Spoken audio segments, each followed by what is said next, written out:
Le pire semble passer pour les éleveurs de bétail de la région. Après un été 2023 très sec, l'heure est au surplus dans les champs. Nous, ici à la ferme, on remplit un silo autour de 750 tonnes métriques d'ensilage. Là, cette année, il est full, il est plein. Après ça, on a réussi à faire 600 balles rondes de foin, alors que l'année passée, on a réussi à remplir notre silo, mais on a juste fait 100 balles de foin. 80 000 $, c'est la perte approximative évaluée l'été dernier en valeur fourragère par Camille Allen, une productrice laitière de Rouyn-Noranda.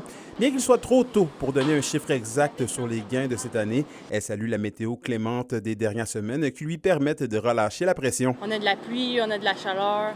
Fait que aussitôt qu'on coupe le foin est porté à tout de suite commencer sa croissance pour la prochaine coupe. Vous les voyez, ces grands champs verts autour de moi. Eh bien, les agriculteurs touchent du bois pour les conserver, puisqu'il faut savoir, la saison n'est pas terminée et qu'ils sont encore à la merci de Dame Nature. Dans le coin de la Sarre, là, il y a encore des séquelles de l'an passé parce que le déficit hydrique était tellement fort.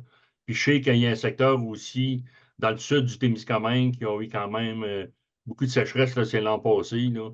Fait que ces deux secteurs-là sont peut-être plus problématiques. Là. Tu sais, de reprendre quand même qu'il y a eu de la pluie. Là. Il faut idéalement 3 jours de beau temps pour 1 jour de pluie afin d'assurer une bonne qualité de foin. Cette année, il y a beaucoup de pluie.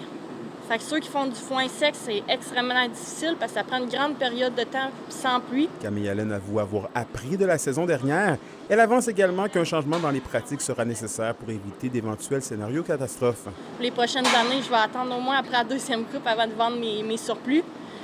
Puis on a aussi des méthodes culturelles. On pourrait semer des plantes plus adaptées aux sécheresses. Bien que satisfaits de leur première coupe de foin, les agriculteurs s'accordent pour dire que c'est la deuxième coupe de foin prévue à la mi-août qui sera décisive pour la suite des choses.